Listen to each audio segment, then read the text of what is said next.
Good morning, my self doctor Premlata Saini. आज हम BEd first year के pedagogy of social science subject में discovery method पर स्टडी करेंगे। सामाजिक विज्ञान शिक्षण के अंतर्गत खोज विधि बहुत ही महत्वपूर्ण विधि है। इस विधि के प्रवर्तक J.S. ब्रूनर है। इन्होंने इस विधि का आविष्कार किया।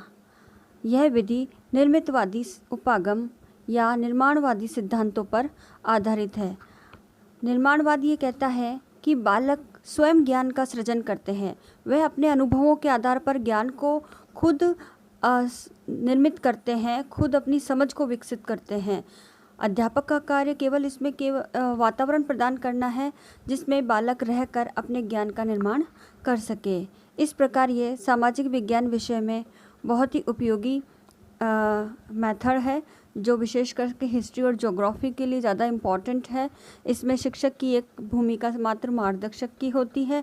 वह बालकों को किसी समस्या से संबंधित सदैव गाइड करता है और बालक इस विधि के अंतर्गत स्वयं ज्ञान का निर्माण कर एक खोजकर्ता की भूमिका का निर्वाह करता है। शिक्षण के अंतर्गत शिक्षक द्वारा नई नई जानकारी प्रदान कर बालकों को किसी कार्य को खोज करने हेतु प्रेरित किया जाता है। किसी विशिष्ट वस्तु, तथ्य, प्रक्रिया का पता लगाने से संबंधित इसमें किसी समस्या पर अध्ययन किया जाता है। इस विधि द्वारा नवीन तथ्यों की व्याख्या और वर्णन संबंधी कार्य प्रत्येक व्यक्तिनिष्ठ स्थिति में अर्थात व्यक्ति या व्यक्ति के समूह द्वारा किए जाते हैं। बालक स्वयं ही समस्या से संबंधित प्रमाण, तथ्य, आंकड़े आदि एकत्रित करता है। इसमें शिक्षक का कार्य ऐसा वातावरण निर्मित करना है जिसमें रहकर वह बालक अपनी खोज के माध्यम से किसी समस्या का समाधान कर सके। इस विधि में शिक्षक द्वारा एक एक बालक को या बालकों के समूह को कार्य करने हेतु एक एक समस्या प्रदान की जाती है। छात्र स्वयं तथ्यों और सिद्धांतों की खोज करने हेतु विभिन्न संसाधनों का, विभिन्न स्रोतों का प्रयोग करके अपनी समस्या का समाधान करते हैं। इससे बालकों में विषय के साथ प्रत्यक्ष रूप से जुड़ाव होता है और वह स्वयं ही उस विषय से संबंधित ज्ञान का निर्माण करते हैं। इसमें जो भी तथ्य, सूचनाएं या स्रोत प्राप्त होते हैं उसका बालक स्वयं पता लगाता है, जिससे उन्हें उसके अंदर वैज्ञानिक दृष्टिकोण का विकास होता है। वह अपनी विश्लेषण, संश्लेषण, अपनी समझ, अपनी इंसाइट के द्वारा किसी समस्या से संबंधित स्रोतों का पता लगा करके उसका समाधान करता है और स्वतंत्र रूप से चिंतन करने की क्षमता का भी उसमें विकास होता है। इसके अंतर्गत उच्च संज्ञानात्मक क्रियाओं द्वारा विद्यार्थियों की सहभागिता प्राप्त करने का ये अच्छी विधि है। अब इसमें आगे इस विधि का प्रयोग एक शिक्षक किस प्रकार से कर सकता है और वो कौन कौन से स्टेप्स है जिसको करके बालक इस विधि को क्लासरूम टीचिंग में अप्लाई कर सकता है। उसमें पहला है उसे समस्या की पहचान करना। बालकों को अभिप्रेरित करने के लिए, उत्तेजित करने के लिए कोई ना कोई एक समस्या का निर्धारण करके इंडिविजुअल बालकों को या बालकों के समूह को उस समस्या के समाधान हेतु एक समस्या सुझाई जाती है या प्रस्तुत की जाती है। दूसरा, शिक्षक उस समस्या के समाधान हेतु जितने भी स्रोत हैं उनके संकलन करने हेतु उन्हें टास्क देता है। उसके लिए वे प्रयोग करते हैं, अवलोकन द्वारा, निरीक्षण द्वारा और विश्लेषण, संश्लेषण करके अपनी समस्या से संबंधित तथ्यों का संकलन करने के लिए प्रेरित करता है। उसके पश्चात बालक संकलित तथ्यों या सूचनाओं, विचारधाराओं या वस्तुओं के आधार पर तथ्यों का विश्लेषण करते हैं, उसे छोटे छोटे पदों में क्रमबद्ध विभाजित करके पर्टिकुलर समस्या के कारणों तक पहुंचते हैं और उसके पश्चात उसका मूल्यांकन किया जाता है और मूल्यांकन के बाद निष्कर्ष निकाले जाते हैं, जिसकी क्लासरूम टीचिंग के अंतर्गत या कक्षा के अंतर्गत उस समस्या से संबंधित विचारों पर प्रतिवेदन प्रस्तुत किया जाता है और आपसी विचार विमर्श किए जाते हैं।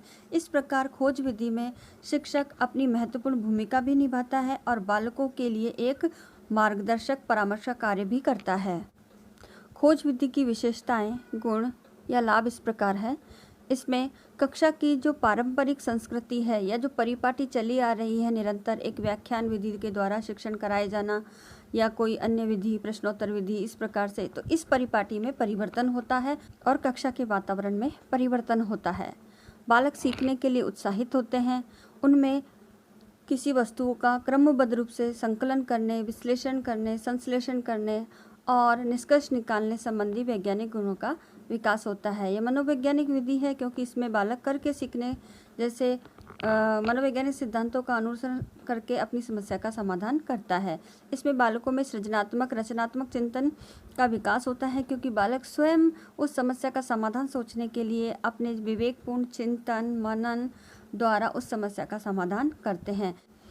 यह बालकों के संज्ञानात्मक, भावात्मक और क्रियात्मक तीनों पक्षों का पूर्ण रूप से विकास करती है। यह पूर्व ज्ञान का उपयोग और नए ज्ञान अनुभवों में वृद्धि करने के लिए एक जोड़ने संबंधी पुल का कार्य करती है। इसमें बालक स्वतंत्र अभिव्यक्ति की क्षमता का विकास करता है। इसमें नवीन प्रकार की अधिगम शैलियों का भी विकास होता है, जैसे एक एकल समूह में कार्य करना या समूह में कार्य करना या अखबार द्वारा वस्तुओं का संकलन करना। तो इस प्रकार से विभिन्न प्रकार के कार्य करके इसमें अधिगम शैलियों का विकास होता है। अधिगम के उद्देश्यों की प्राप्ति में सहायक है। ये लोकतांत्रिक सिद्धांतों के अनुकूल है क्योंकि ये बालकों को परस्पर एक दूसरे के साथ सहयोग, भाईचारे और एक दूसरे की समस्याओं को समझ करके एक दूसरे का सहयोग करके किसी समस्या के समाधान करने पर सभी एक दूसरे के लिए प्रेरित होकर कार्य करते हैं। खोज विधि की सीमाएं हैं। इसकी लिमिटेशंस इस प्रकार है कि यह प्राथमिक स्तर के लिए उपयोगी नहीं, क्योंकि खोज विधि के लिए उच्च संज्ञानात्मक मानसिक स्तर होना आवश्यक है, तो यह हायर क्लासेस के लिए ही उपयोगी है। और इस विधि के द्वारा पाठ्यक्रम को पूर्ण नहीं कराया जा सकता, ना ही समय पर पाठ्यक्रम पूर्ण होगा, और समय भी बहुत अधिक लगता है इस विधि को द्वारा शिक्षण कार्य कराए जाने में। और अगर छात्रों की अधिकता होती है तो अनुशासनहीनता की समस्या भी पाई जाती है।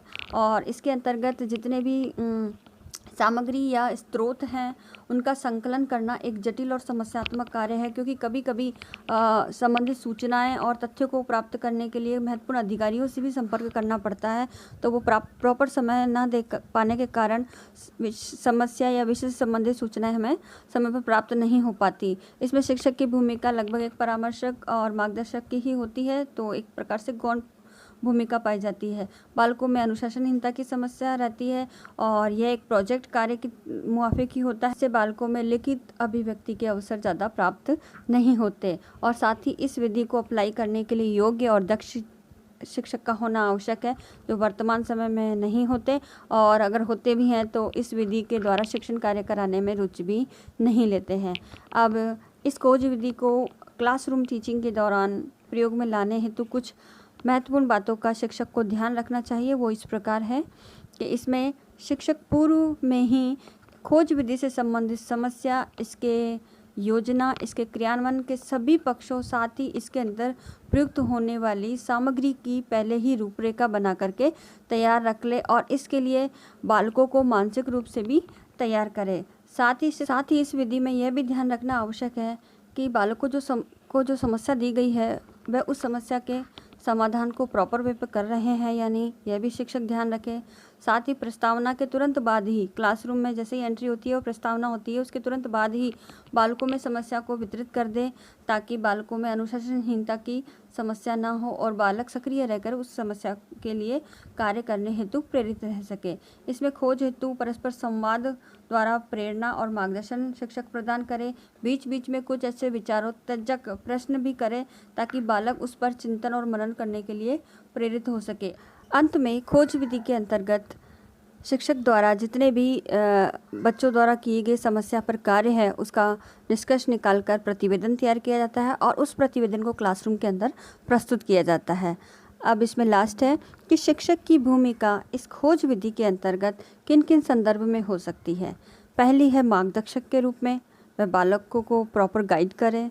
फिर है सुगमकर्ता के रूप में, अर्थात उस समस्या से संबंधित यदि कोई जटिलता या कोई बाधा आती है तो उसे वो सुगम करके बालकों के सामने प्रस्तुत करें। नेक्स्ट, समस्या के प्रस्तुतिकरण के संदर्भ में उसकी महत्वपूर्ण भूमिका है कि वो समस्या को जिस तरीके से रखेगा बालक उसी तरीके से उसको सॉल्व करने का प्रयास करेंगे। फिर समस्या पर मंथन मनन हेतु प्रेरित करने के लिए कुछ क्वेश्चन पुटअप, क्योंकि कार्य प्रारंभ करने से पहले ही बालकों के मस्तिष्क के अंदर इस प्रकार की सोच विकसित की जाती है, जिसे माइंड मैपिंग कहते हैं। तो माइंड मैपिंग बनाने में शिक्षक की महत्वपूर्ण भूमिका है।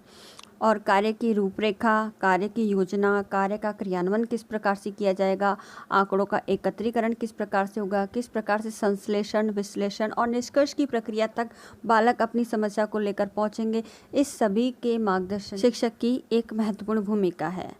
और शिक्षक छात्रों के समक्ष विचारों की साझेदारी करें। इस प्रकार सामाजिक विज्ञान विषय में खोज विधि की महत्वपूर्ण भूमिका है। खोज विधि के माध्यम से बालकों में वैज्ञानिक अभिवृत्ति, सृजनात्मक क्षमता, समस्या के समाधान करने की क्षमता का विकास होता है और बालक सक्रिय और क्रियाशील रहकर अपनी समस्या के समाधान हेतु तत्पर रहते हैं और उनके नवीन ज्ञान की प्राप्ति के संदर्भ में उनके जीवन के अनुभवों में भी वृद्धि होती है। अतः खोज विधि एक महत्वपूर्ण विधि है और as a social science teacher सभी को किसी विशेष प्रकरण के संदर्भ में इस विधि का प्रयोग कक्षा में करना चाहिए। अब आज के टास्क के रूप में आपका होमवर्क है, खोज विधि का प्रयोग सामाजिक विज्ञान विषय के लिए महत्वपूर्ण है। इसमें शिक्षक की भूमिका का उल्लेख कीजिए। तो आपको ओवरऑल खोज विधि के बारे में सारी जो स्टडी कराई है वह लिखना है और साथ ही शिक्षक की महत्वपूर्ण भूमिका का भी उल्लेख करना है। आई होप ये वीडियो आपके लिए अच्छा होगा, ज्ञानवर्धक होगा। Thank you.